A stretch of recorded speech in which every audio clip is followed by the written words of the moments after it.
Linear algebra background is what we're talking about here. So four differential equations with differential equations set aside for the time being. Okay, so once again, we're looking at a very general sense in transformations of functions, starting with naturally one-dimensional case, which you're familiar with from dimension one, from calculus one. But it's just too simple and not no more than a starting point. And now we have progressed to dimension two, which means that instead of having a total of two dimensions, 1 plus 1 over here, we have 2 plus 2, which is altogether is 4. Okay, so nonetheless, the starting point is helpful to remember where it comes from. So the main operations are shift, main linear operations shift, stretch, and flip. Okay, so we eliminate shift for the reasons that will become clear. But so we even in dimension one will only look at shift and flip. These are the only one stretch and flip. It's not too complicated because f of x equal to mx plus b. That's what mx and b is eliminated. So that plus b is gone. Okay, so linear function mx plus b, throw b out, and we're left with this. That's as simple as it gets. That's why we don't really concentrate or mention a lot linear algebra in calculus one because how simple it is.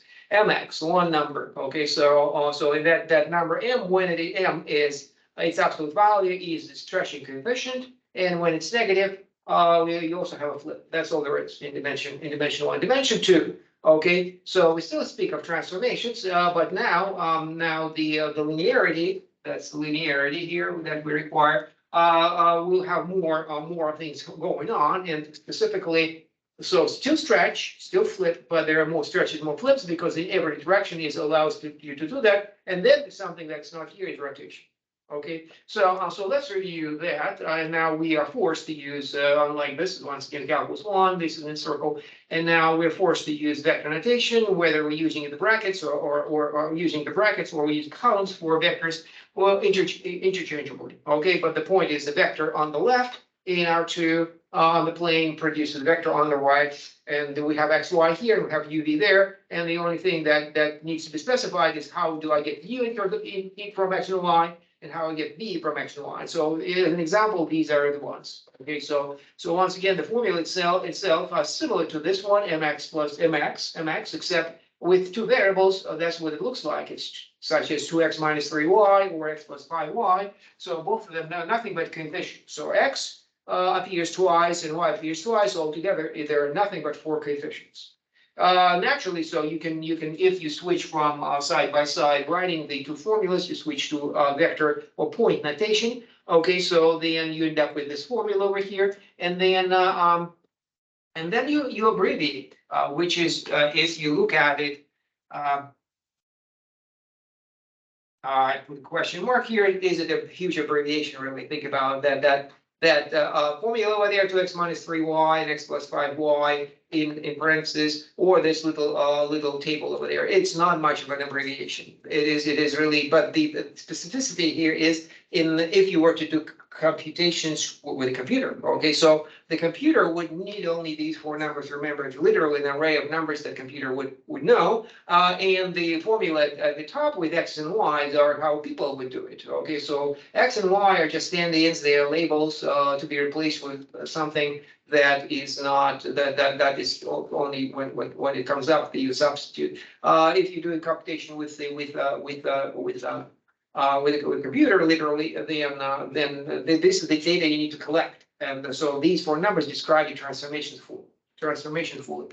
Okay, so we'll have a bunch of examples, but starting with the simple ones and just going once again, looking back at calculus one, pre-calculus, calculus one, transformations that of the plane to the plane that were there, but implicitly. So one is a flip about the horizontal way. That is the way that you naturally now you know the context is. That's how we define function, even functions. Okay, so the function that under this transformation, the graph lands on itself, such as a parabola. Okay, so if you carry out these 2 flips like this one, this and one that, then you instead of x, y, you get negative x, negative y right here, and that's central symmetry, and the function with this symmetry is odd. Okay, So mirror symmetry here executed in this manner, then you can do the other one too. And then this is the central symmetry when both two negative signs appear. Matrix is written up with two negative ones. And then there are more. That's a stretch. That's a vertical stretch. That what looks like the formula once again. This is a good place to start. But never use in linear algebra because everything is a matrix in linear algebra. So once we get this, this is what linear the two stretches look like, depending on whether horizontal or vertical. That coefficient k is present. Uniform stretch, you have two k's. The same k is the stretch in the to execute. And once again, if you want to experiment with that with paint or something like that, it's all there. You can see there a number. You enter the number to by how much you want to stretch. You can stretch it literally, stretching the you create a little window, and then you can literally with your mouse stretch it horizontally, vertically. And there may be a number somewhere that indicate the coefficient that you stretch by, but you can also enter. You can also enter numbers there. So it's all there if you want to understand linear algebra better. Non-uniform stretching, that is going to be also important. That so the star would be disproportionately transformed. Okay, so all right, so these are the bunch of transformations, combinations of the 2 and 2. Okay, the stretch and the flip. Horizontal, stretch and flip, vertical, so altogether it gives me 4 so far, okay? So just to get started with linear transformations. But there are other issues, and so once again, they all come from pre-calculus, okay? Pre-calculus meaning, for example, such as very important properties in addition to symmetry is one-to-one and onto. Also, function being one-to-one or not being one-to-one is also very important. In the good ones are one-to-one. So once again, this is at the bottom. The diagram reminds you what that means. There is either, so one-to-one means there's exactly one x for each y. Okay, so going backwards, you cannot find 2, you can find 1. So review those, which one is it, which one is not one-to-one. And onto is missing. Once again, that diagram indicates that there are some of the y's are missing. So either too many x's or too few x's per y. Okay, so over here there are 2 x's for the y, too many. Over here onto there are too few x's for that y that's missing. There is no x. Okay, so ideally you have exactly 1 x for each y. Once again, not 1 y for each x, which is guaranteed by the fact that's a function, but rather backwards. And so then we can take this and classify the functions that we have seen so far, and they all have been both one-to-one and onto. So you take the plane, you stretch it, doesn't matter, and do a lot of other things with it. But as long as we stick to these 4 operations, if we even execute it many times, the fact will be still the same. So that infinite plane will remain infinite. There are no holes. There are nothing like that. We flip it many times in different directions. Makes no difference. It's still one-to-one and onto. Okay. So all right. So then this is the example of a very important function that is not one-to-one or onto. It is called the projection. Okay, that is the projection on the x-axis and the y-axis separately. And as you can see, point xy goes to x0. X0 means y is equal to 0, so you end up on the y-axis. This one goes here. Okay, so here is this say maybe g of xy. This is hold on a second, the other way around.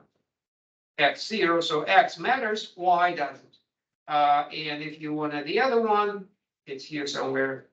Well, let me write it anyway. G x y is equal to, what is it? 0 y. Yes, 0 y. Okay. So very simple formula, and as you can see once again, so the whole thing is smashed into the plane, into the line. Okay, so a very dramatic thing, and it is neither one-to-one nor onto because a bunch of points lands on the same location. So these 2 points go to the same location on the y-axis firstly, and secondly, naturally, all of the plane is not covered anymore. So what used to be a plane now is this axis. Okay, so it's not. It has become much smaller like this. Okay, so you can think of it as if it is a roll. You rolled your infinite plane. You rolled it into an infinite roll. Okay, and so that's your x-axis or the y-axis. You can see it. You detect that right away if you look at the graph, the matrix, right? A bunch of zeros. That's indication. A whole column of zeros, a whole row of zeros there. You can project on any line that you want. Okay, so it's still the one of those functions we care about. Even more extreme operation is when we shrink everything to 0 to 1 point. I do want to have 1 point here. So everything is not shrunk, really shrink. That it is a kind of an extreme shrink, but so much so that if you shrink, no matter by how large the coefficient is, your infinite plane will remain an infinite plane. And here it is, we shrink it by an infinite amount, so that the whole plane becomes one single point. You have an infinite plane in all directions. The end result is just a single point, and the matrix is made of zeros and nothing else.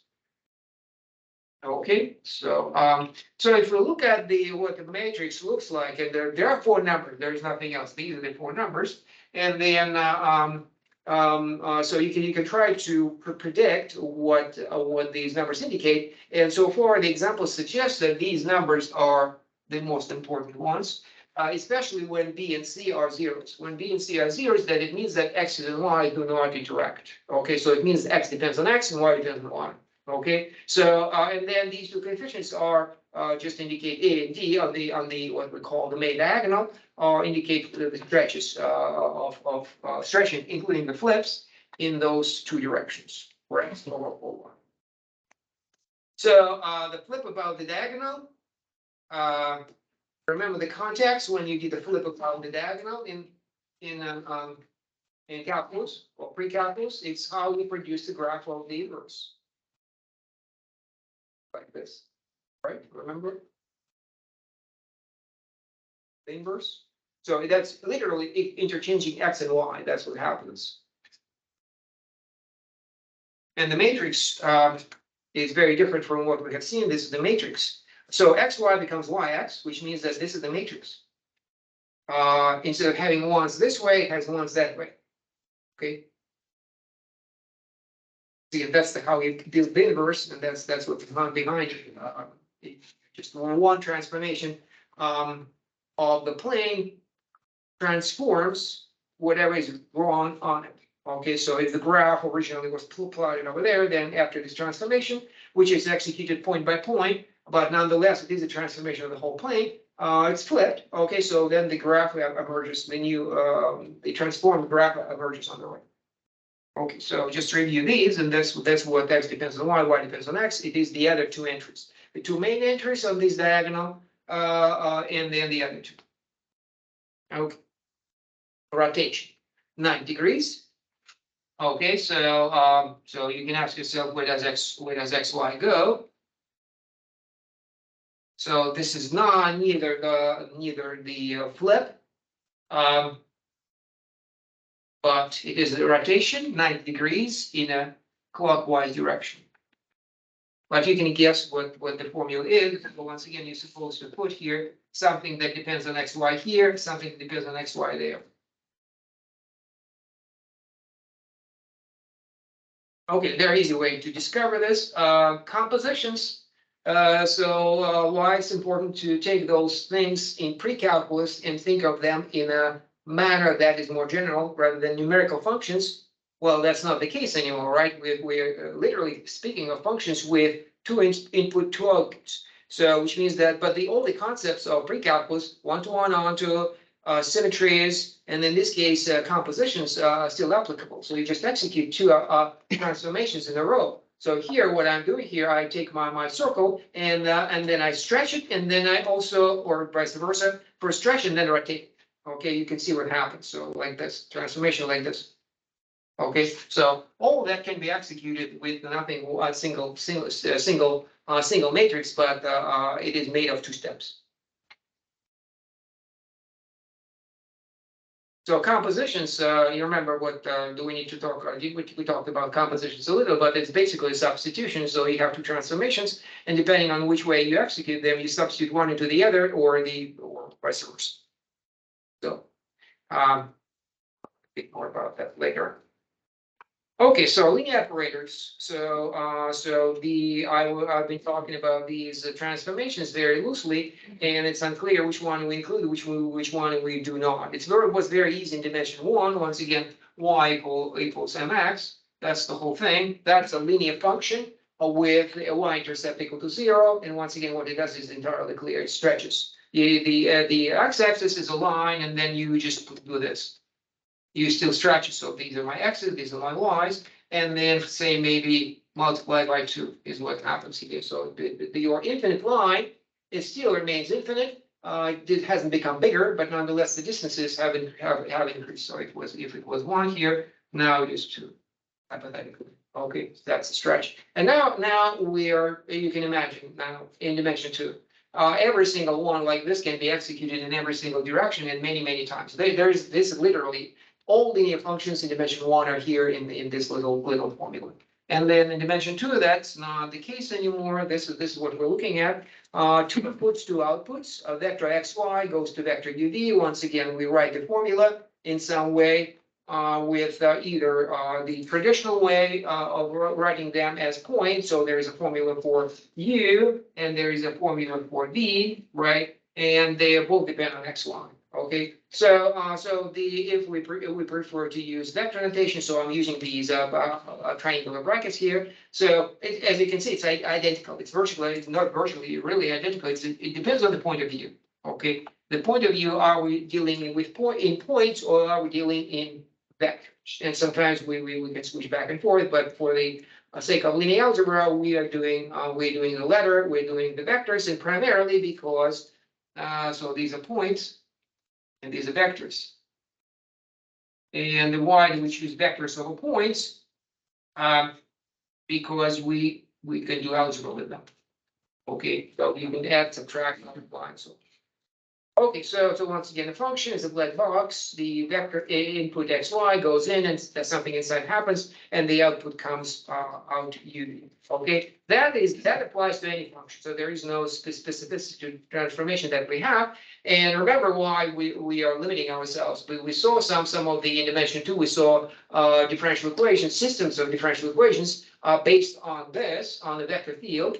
And they were too complicated to solve. In fact, starting with the Prey model, that was somewhat complicated. It was very hard to solve. Virtually, we didn't even solve it all the way through. So we tried to limit our attention to narrow class of functions. So once again, this is what I'm talking about. To refresh your memory about what we're talking about in terms of ODEs. Here, x are vectors. And so what is the narrower or narrowest class of functions that we are prepared to deal with? And those are linear functions. So we are just willing to deal with the vector functions that are linear and linear only. And the good news is that we know what to do when we encounter a nonlinear function, so we linearize. Okay. Okay, so for example, here's what happens to the algebra. You can execute operations with explicitly without specific formulas. Okay, so for example, this multiplied by 2, your transformations is, as you can see, this you can start with this. Once again, this is a point notation, the traditional notation, or linear algebra notation right here. And you can say that actually this might question what's going on here, but here's absolutely clear what has happened. Your vector xy is multiplied by 2. Your vector xy has been multiplied by 2, so every vector becomes twice as long, but it's still pointing in the same direction. Okay, so in other words, the transformation is a uniform stretch like this. Okay, so in that case, you can actually guess. So here's a differential equation for you that actually is totally solvable. Okay, why is it solvable? So it looks complicated, but is it really? So if I take this particular transformation and look at it in the vector notation, and it build a differential equation from it. Okay, so x prime is equal to 2x. Okay, so anybody remembers what it means? Just I don't want to forget about differential equation for too long. So x prime is equal to 2x.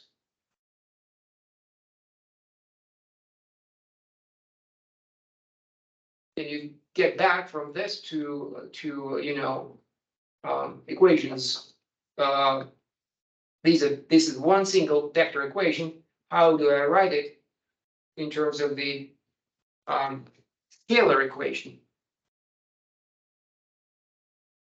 xy. What do I get?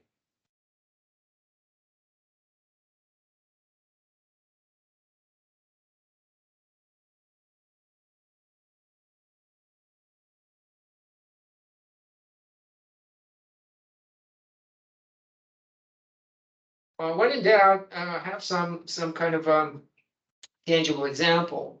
So, and we have had the tangible example for this. So the XY could be maybe two populations, and then what kind of model is this? Can you describe the dynamic of the populations?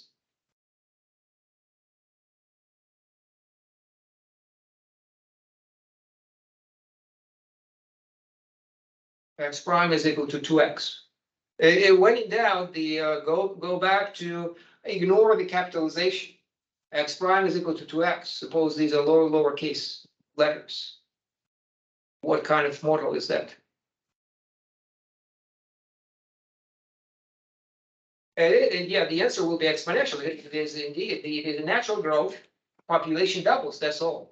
And in this case, because it is 2 for both x and y, it means that both the population have the same dynamics. Both of them are doubling, and they do not interact with each other. So, okay, so if I would write a matrix here, I would write it like this, 2, 0, 0, 2. And so the two populations don't interact with each other. And so then we just solve the two equations separately, and we have exponential growth on one and the other, and so the problem is solved.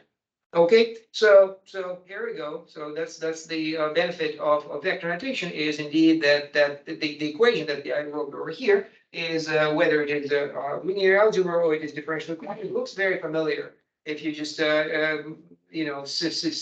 forget about capitalization and think in terms of numbers. You can have a few ideas of what's going on there. Okay, so but this is what we're after. Remember that this is what we're after. It is about linear transformations, and they are executed by this algebraic operation. We multiply xy, our input vector, and we multiply it by matrix. Matrix is made of 4 numbers, and just once again remember, so it is AB a x plus dy, cx plus dy. Okay, so that's the answer. Okay, so as you can see, the for simplicity's sake, and that only I have f actually appears twice here, appears as the name of the function on the left, and appears as the name of the matrix on the right. When the operation is linear, it is represented by a matrix, and so there is nothing else, so we can just use the same letter for both. Okay, so once again, this is how I see the multiplication right here. You can write it with brackets if you prefer, but it is the same. And so then every matrix, then 4 numbers, it represents a linear operator, is still to be explained. The differential equation that we'll be able to write will also have only 4 numbers, and supposedly determine all the behavior that natural or unnatural. So they may be have natural part of the growth, and they also interact with each other, which is where these things are happening. So on the main diagonal is the natural situation when the other population is absent, and then there are 2 more entries there when there is some interaction going on there. So all right, so okay, so back to linear operators. It is a special kind of a transformation of the plane, and so far we haven't explained it, but the answer is here is what happens to the vector operations under such a transformation. And the answer is should not nothing. So the answer is we want to have nothing. So what does that mean? It means that whatever happens on the input side should also happen on the output side.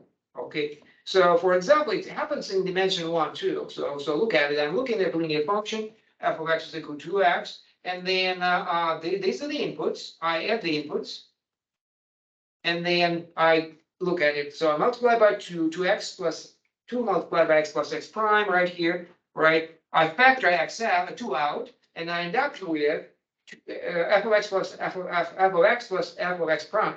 So these are my outputs. So I have x, I have x prime, okay? I add them together and then multiply by 2, or I multiply by 2 and then add them together. The end result is the same. So that's what we call addition is preserved. Of course, the weird language for all we are looking at is just factoring something out. But when we get to 2-dimensional case, that language of factoring doesn't work anymore. It doesn't work as well anymore. This is the diagram. So once again, a well, maybe not very simple, maybe unfamiliar explanation, but it is very effective way to explain things about elementary algebra. These are numbers. Is two operations executed in two different orders. So the red route I add, then I multiply by 2, or the green route I multiply by 2 and then I add them together. What the diagram says that the end result is the same.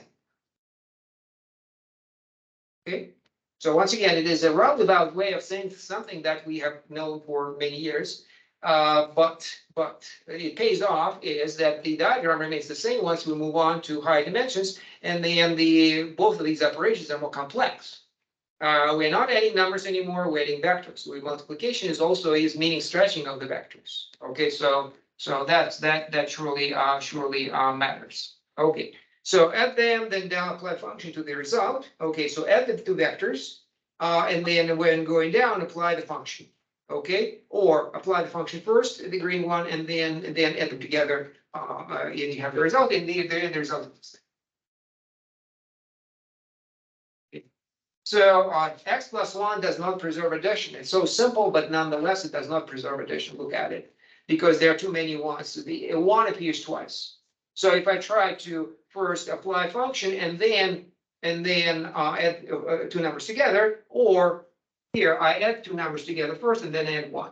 Okay, I end up with x plus x prime plus 1, or I start with two function apply twice and then add them together. So I have two ones over here, and then the result we have a mismatch. So that's not a linear function, and so that's why we throw out shifts out of our analysis. Okay, so that's a very simple example when things do not work out, and even try to sine, cosine, anything like that, also not linear function, and that property you cannot factor out, and that's just such a common mistake that worth mentioning.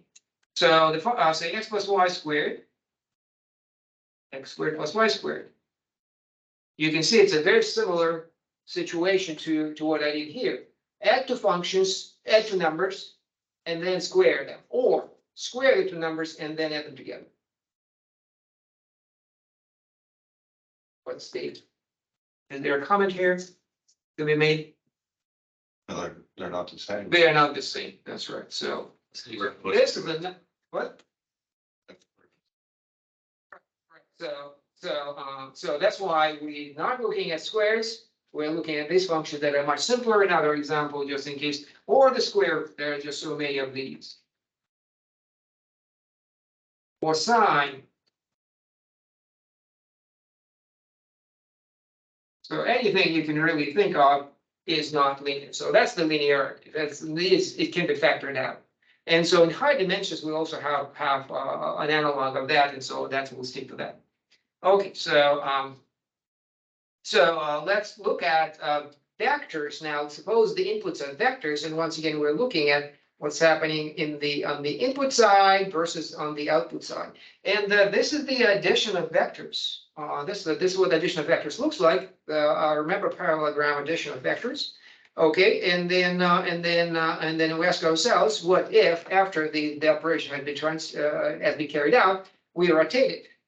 Okay, it's not a dramatic rotation, but there is this is a rotation. Do you see the rotation here? So the same colors, it's the same, supposedly it's the same parallelogram, but just rotated around the origin. You see? A slight rotation, but it's there. So rotation seems to preserve addition. Okay, so what we see on the left is the green vector added to the red vector and producing the blue vector.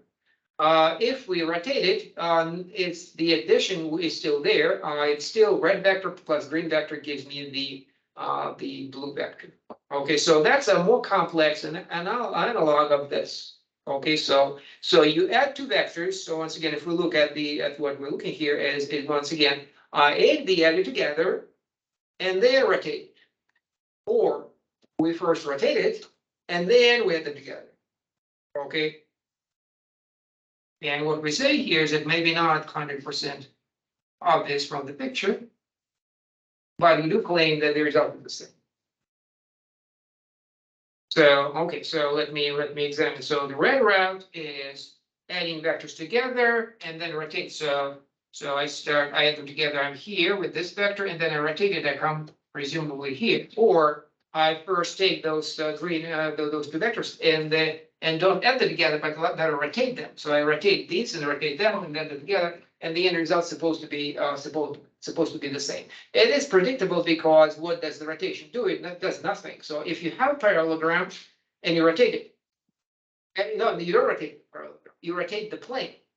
On the plane, you have this diagram drawn, okay, and then you rotate it.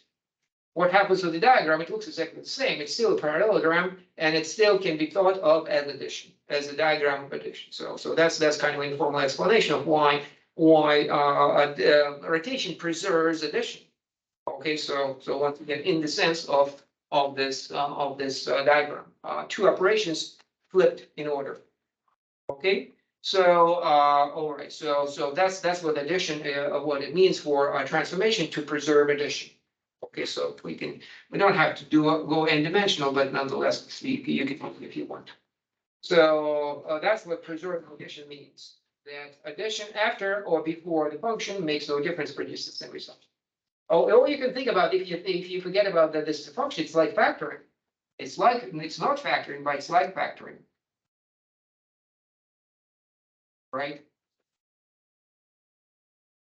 Like, yeah, factoring f is factored out, or it is expand.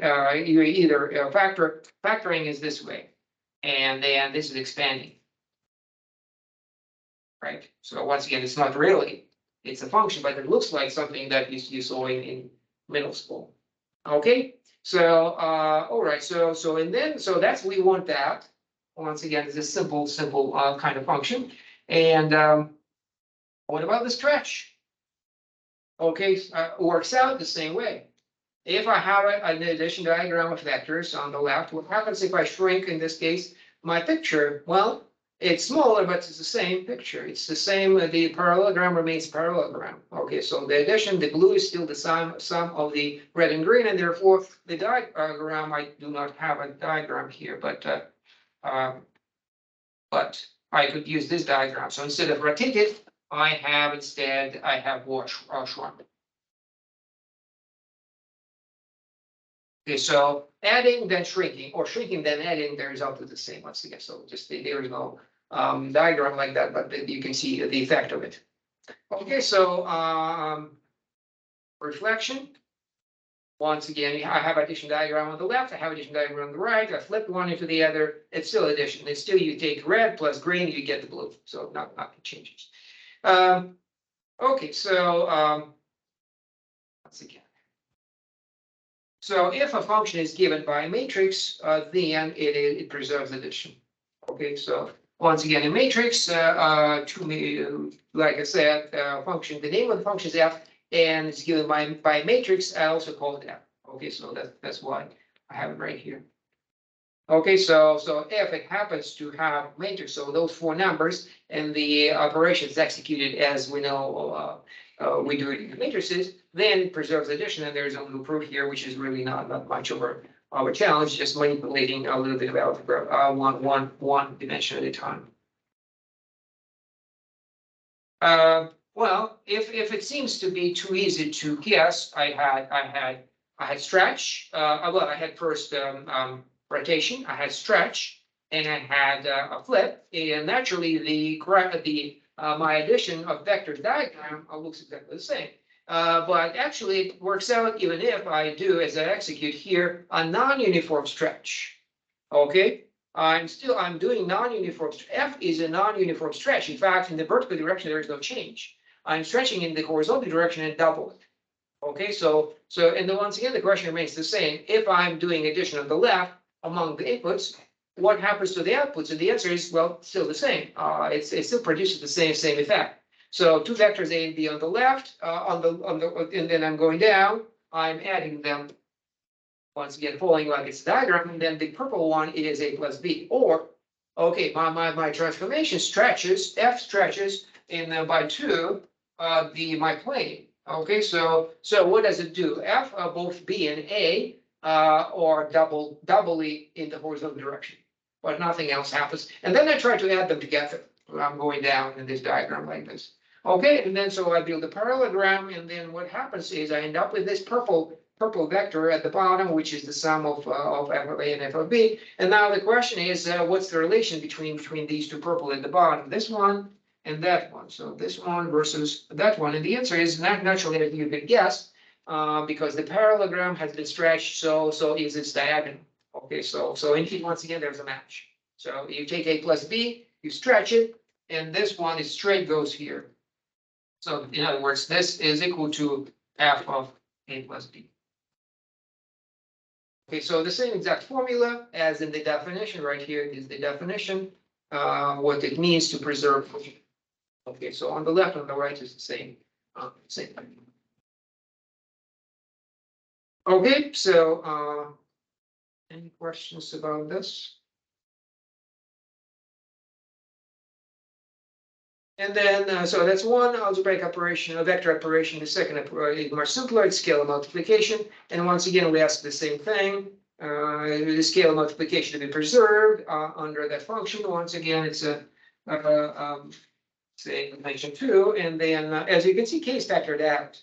So k is stretches a vector by 2, for example, as in this example. And then as you can see, k be on the inside or k be on the outside, it doesn't matter. It doesn't happen all the time. So once again, let me give you an example, a really simple example. 2x squared versus 2x squared, or sine 2x and 2 sine x.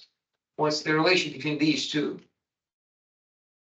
There is no relation, right? So once again, that's nonlinearity. We do not expect the ability to factor something out of the function, but sometimes if the function is really, really nice, really, really simple, then we can. Okay, so that's the once again, if it is given by matrix, once again, we have that covered. Okay, so if we put together those two requirements, preservation of addition on the left and preservation of constant multiplication on the right. So on the right, multiply and then function, or function then multiply, and the end result is the same. And this is, you can see that's the, once again, the diagonal direction indicates that's the same. Okay, so the advantage is naturally I'm trying to do it without making references to the to specific vectors or specific matrices. Okay.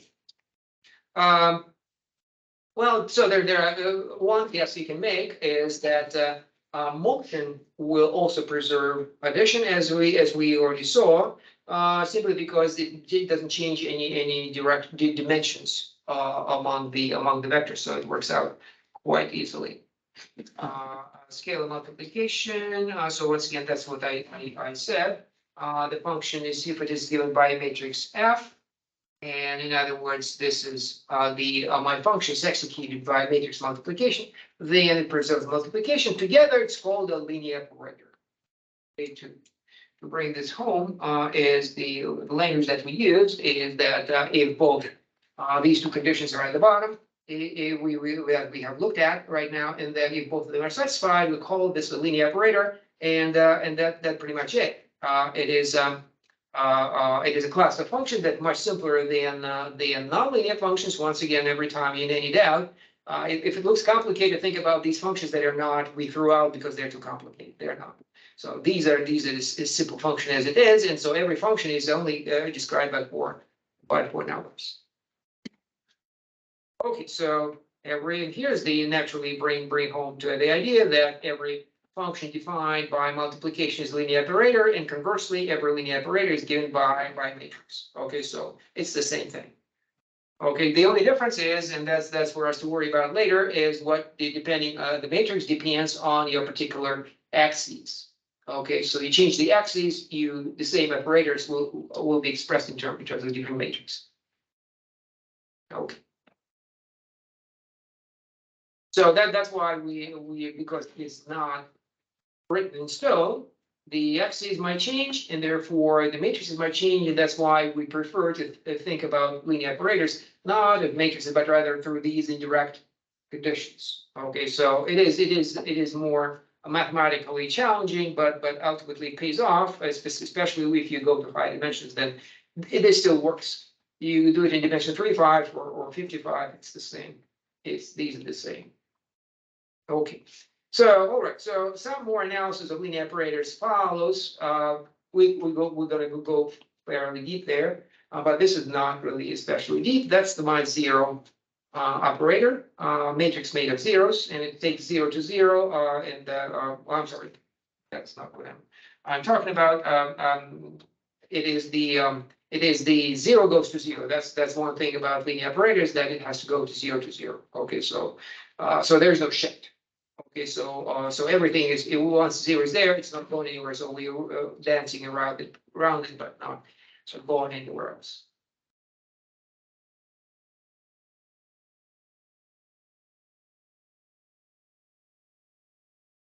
Okay, so, all right, so not to forget, so that's why the language of linear operators prefer to the language of matrices.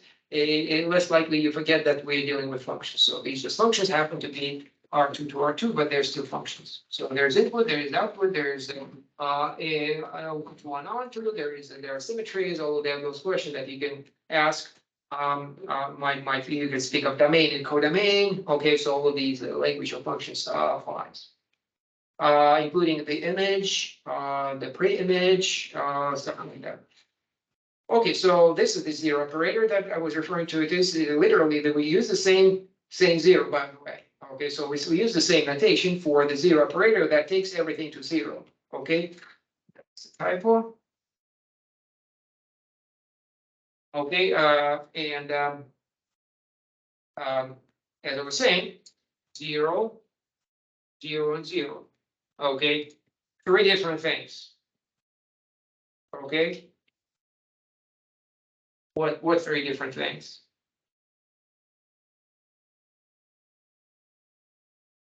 0 stands for what? 3 different things.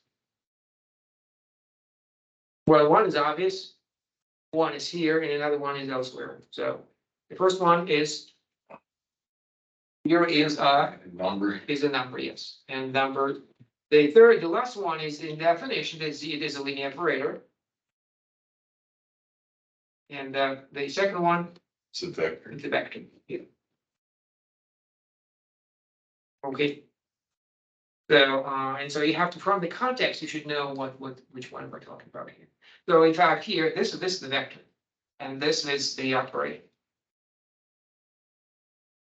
So matrix made of zeros. The identity function. So once again, so what's the identity function, anyone? 1, 0, 0, 1. Or expanded dimensions.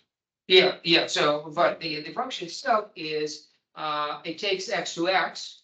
Okay. So in other words, it does nothing. This one does a lot. It's a very simple function, but everything is collapsed to 0. And this one does nothing. Okay, so f of x goes to x. Okay, so that's called the identity operator. It has a very nice matrix, 1, 1, and 0 on one diagonal, 0 on the other diagonal. So x goes to x, y goes to y, and there is no intermixing of them. Usually we use the letter I to stand for it. Okay, so these are the simplest operators. What follows, we are examining and building linear operators, primarily just a bunch of examples to get a feel for linear operators.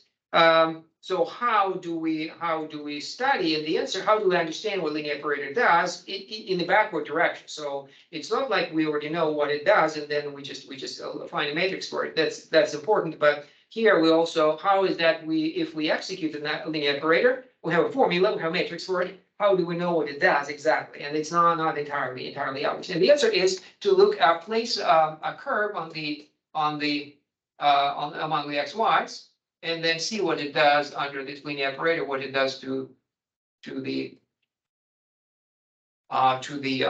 that curve among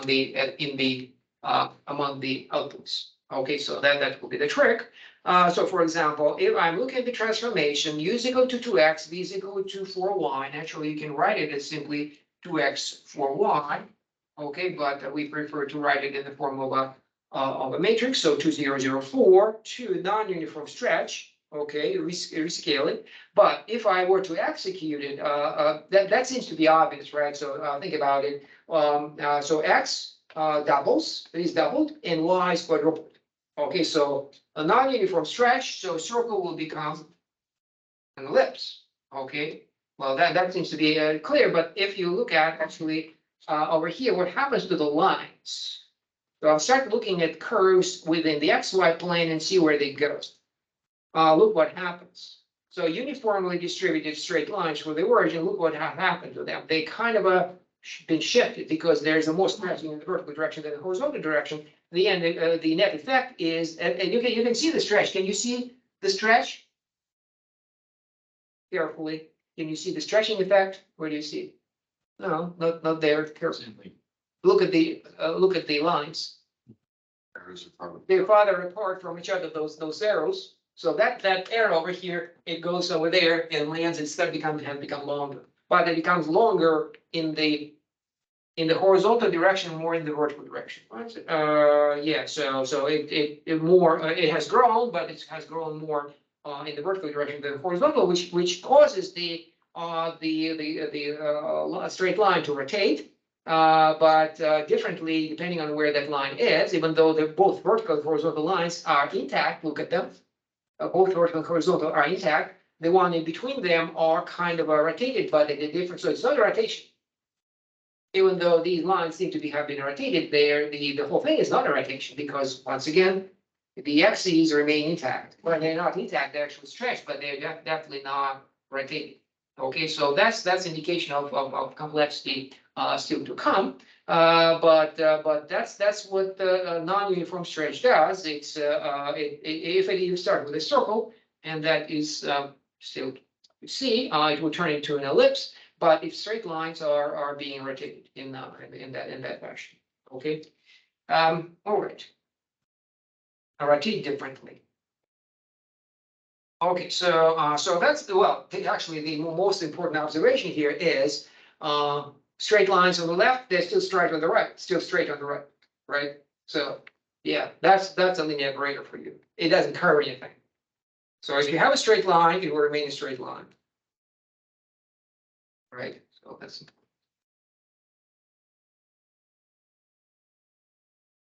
Okay, you can demonstrate that's the case without difficulty, really. It comes from linearity. So why so? The straight line on the left under F produces a straight line again. So why is it straight? And the answer is so then the answer is.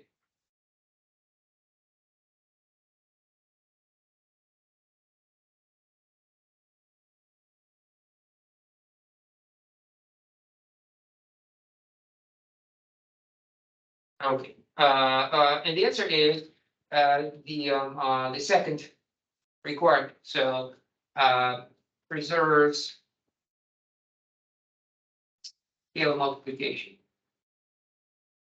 Okay, so if two vectors are multiples of each other under the transformation, they remain multiples of each other. So that's why straight line on the left after the transformation is still straight line on the right. Yeah, so the image of a straight line through the origin under a linear operator will produce another straight line through the origin. Yeah, so as you can see, that's the preservation. More generally, this is what the plan is. In addition to these straight lines through the origin, any parametric curves can be drawn, and we discussed parametric curves recently. Remember, you can draw a parametric curve on the xy plane and then ask yourself what happens to that parametric curve once the transformation has been executed. So one curve produces a new curve, and the how through composition. So parametric curve is a function from the reals to my xy plane, and if I execute a transformation f, there are two consecutive transformations, and if I take a composition like this, then it's another curve. Once again, the domain is the reals, the t-axis, and then the output is UP plane, and that's a new curve. So for example, starting with, as one would expect, that's the composition right here, the diagram of the composition. A circle would be a good start, but straight lines too. Straight lines too, and the which straight lines are one through the origin, but let's do circles first. Here it is. Okay. So my parametric curve, remember, the parametric curve of the circle is cosine t sine t. Okay.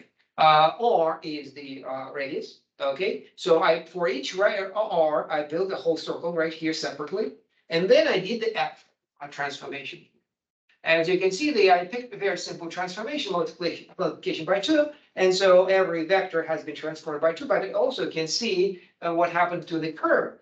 So if it was cosine sine, it's still cosine sine, except instead of r, I have 2r. So literally the radius has doubled.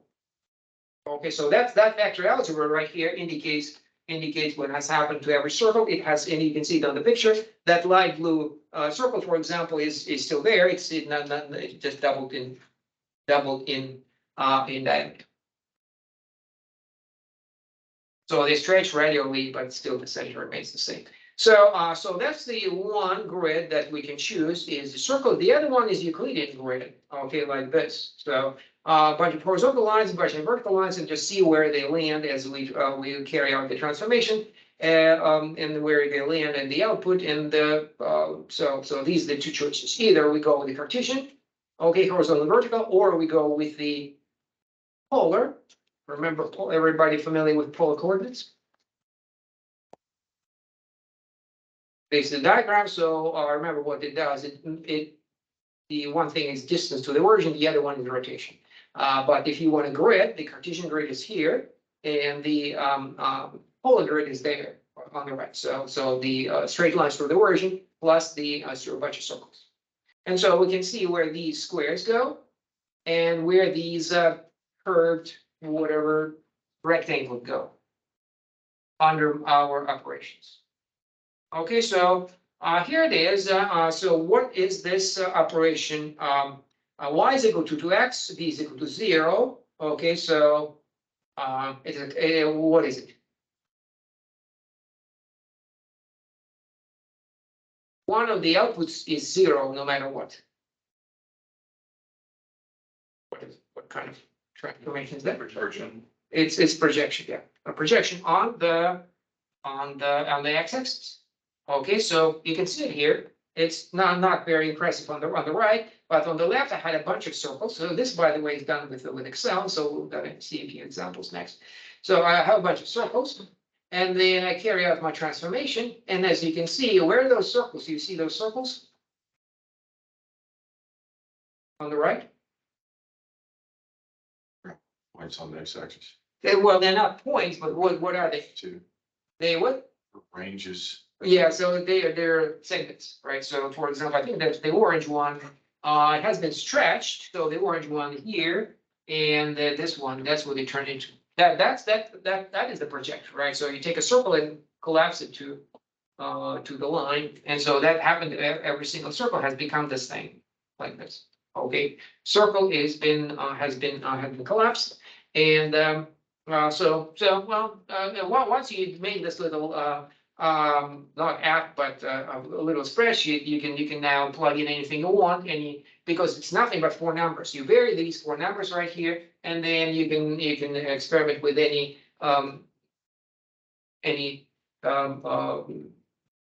of these linear operators can be now understood what they do. Well, this one is all the rest. We guessed, and the point here is we have guessed what it did before we saw it, but really, if we didn't guess it, we would nonetheless look at the picture, we would realize what right. So the picture is more or less self-explanatory. Once again, here I take the operator 2004. Let's pretend for a moment we do not know what this operator does, and instead do experiment with it. Okay, so plug in them in, once again, these 4 numbers into my spreadsheet, and then a bunch of circles. You can see what they turn into. What? ellipses, but not, so once again, you can actually look at one at a time, they're colored accordingly. So that light blue is especially noticeable, light blue circle here, a light blue ellipse on the right. You see what has happened to it? It's growing more vertically. Well, yeah, but there is still transformation horizontal. So these are the 2 and 4, right? 2 is stretched horizontal, and indeed the width of that circle has doubled, but also it quadrupled in height, and that's why it has become an ellipse. And this is still what we already saw, what happens to the straight lines, non-uniform stretch, they kind of rotate a little bit, every one of them. Fanning out, that's sometimes the expression that's used. Okay, negative x for y, once again, suppose we do not recognize what it does, and look at the effect. Okay, well, what do you see what has happened here?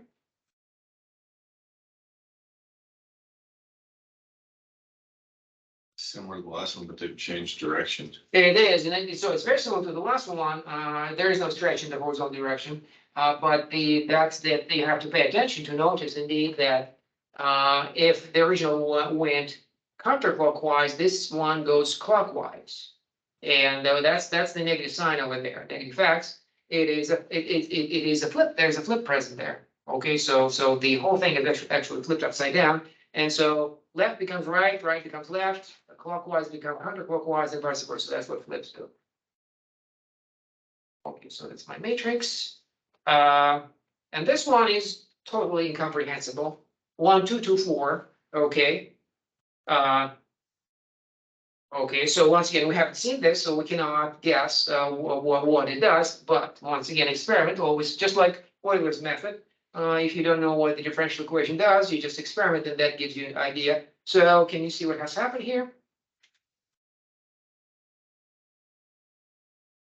A numerical experiment with this transformation. It's projected onto a line. It's a projection on this line, that's right. So once again, you can see how that orange circle has become a segment on the line. You see what that line is? Y is 2. Y equal to x, okay. Well, does it have anything to do with the matrix?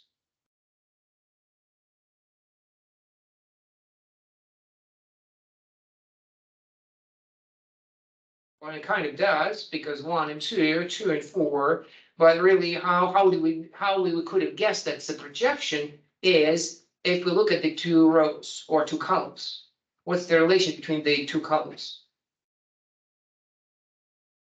Bottom 2 numbers of the double of the top. Doubles, yeah, or left and right, they're double. So Yes. so they're multiples of each other, which means that the possible outputs are limited. Right? So, and that's exactly turns out that all the outputs are here. All the outputs are on this line, and so all the outputs are related to each other in this way. So they're all like x, 2x. These are all outputs. Okay, so and that's once again the projection on the line. We could have guessed what that line was, but we guessed it from this is the analysis. You turn yourself into well, actually, a related analysis executed here at the bottom is what goes to 0. We ask, when we collapse the whole or project the whole plane on the line, we ask ourselves, oh, what is what goes straight into 0, and that's the answer. So x plus 4y, take my transformation and write the output as 0. Okay, solve for it, and it turns out that there is no one single answer, but a whole line. You see what that line is? X equal to negative 2y.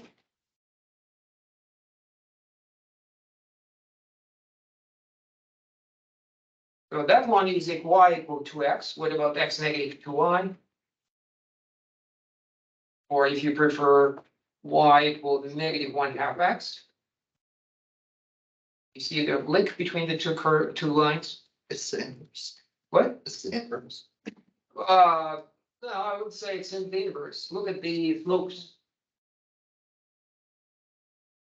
Negative reciprocals, which means what? They're perpendicular, right? So this is the line. Oops. Not like this. Oops. Yeah, so I need perpendicular. Negative reciprocals slopes produce perpendicular lines. So in other words, we know what happens. Everything is collapsing, but in a kind of particular way, like this. Like this, not collapsing in, but not entirely to one point, to one plane, and so kind of this is sliding towards. So one gives you the line that it collapses to, the other gives you the direction that it collapses. Well, the what? So could you potentially have one that projected diagonal, like you have y equals 2x, that projected on a line y equals x, that Yeah. projected on a non-perpendicular line? No, not exactly. The difficulty here is that, in addition to collapse, to projection, it's not a pure projection, is it necessarily? Because there might be projection and then stretch along the lines, or stretch and then collapse. And so from this picture, we cannot tell. And I really cannot, it does appear, look at the numbers, it appears that the sizes have changed. So even the orange circle, look at it, it was small, now it's big. So there is this stretch. I don't even know by what the coefficient is. So when I say projection, it's really not a projection. A projection is present there, but it doesn't mean that there's nothing else. And so if there is something else, then it means that projection is not like this, but it kind of, as you said, like this. Well, technically, so if you look at where points go, they go like this. So this one, the red line is still goes towards zero, yes, that stays, but the rest of the points kind of doing a more complicated, take a more complicated path towards that line. So that's the way out of this complexity, is to split it into several steps, and in this case, it would be projection and a stretch. I just don't know what that stretch is. So still to be determined. Here's another experiment. Okay, let's run through this quicker. Now, this one is trickier because it's not a projection, and I know what you think. There's a stretching, obviously. It's stretching certainly non-uniform. Thirdly, is there flip? There is no flip. It still goes counterclockwise. And then, and what else do you see here? It seems like there is a rotation, but then which way? How much did we rotate it? Okay. If at all, it does seem to that it rotated, because non-uniform stretch, we know what it produces. It produces ellipses, but still oriented with along the axis. That's a non-uniform stretch. But this one is a stretch and some kind of rotation. And as we can see, it is. But it's attempting to say that this is the rotation, but actually that's not the case, as we're going to see later. So just looking at the complexity, that's all there is here for now. But once again, observe that it is both 1-to-1 and 1-to-2. That's interesting. Experiments 1-1. Here's a simpler operation. Operator 1-1-0-1. What does it do? There is no stretch in the x-axis. Look at the hold on a second. It says. So I plotted ellipses. Okay, so to make a point. So rather than starting with circles, starting with ellipses, and then it appears that there seems to be a rotation, but it's not. What kind of squishes it? Right. So the word is, I had to look it up at some point. Shear. Okay, so to understand what's going on, I'm actually doing here, I'm doing squares. And so squares become parallelograms. And so so the example would be where you see a deck of cards. That's the example that you can actually execute yourself. But you also see it in the maybe geology. You know what I'm talking about? So somewhat soft. So the layers, okay, of different centuries of or millions of years, possibly different layers of soil or rocks, whatever, and then there might be some push from the side, but because of the different push or different materials, the top moves faster than bottom, possibly, right?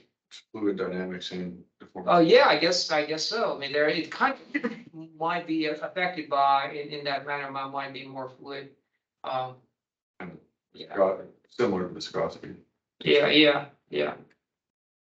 That's right. So yeah, so one, well, because of the different nature of the material, maybe kind of liquid, depending on the depth, they will progress forward at a different rate. Okay, and so that produces this effect, even though the height does not change. And so that's all there is really. Once again, Microsoft, let me maybe take a quick look at the paint once. Paint. If you haven't done this. So sharing. Okay, so if I take, say, this one maybe. Okay, so naturally I can stretch it easily. So once I get it, so I have it. Okay, so I can stretch it non-uniformly any way I want, right? So I can do this. Not well, but nonetheless, but that's not it because it's still rectangle. So how do I turn it to parallelogram? And there is a here and somewhere. Here it is. Okay. Okay. So horizontal vertical is here it is. Horizontal and vertical, and they assume to be linked to each other, so it changes. So no, hold on a second, this one. No, that's disproportional. Okay, so that it should be here somewhere. So I could say give it in the horizontal direction. I give it say 20. That's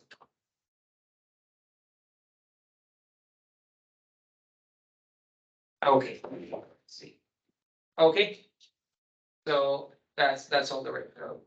So we can see here if we want to. So it's very basic channel. So, well, there's more experiments, so just, that's you can guess that's a rotation. That's a pure rotation. So the sizes haven't changed, but as you can see, X and Y are interchanged with a negative sign, and so this is a 90-degree rotation. Might be hard to guess which way, is it clockwise or counterclockwise, it's hard to tell. Okay, so that's experiment and how the four numbers produce very, very different effects on the plane. Okay, so now we're moving backwards, and now if we have a description of what will happen, how do we get those four numbers? So four numbers. It turns out they're very, very simple. You decide where the three basis vectors go, where that 0, 1 goes, and where 1, 0 goes. Okay.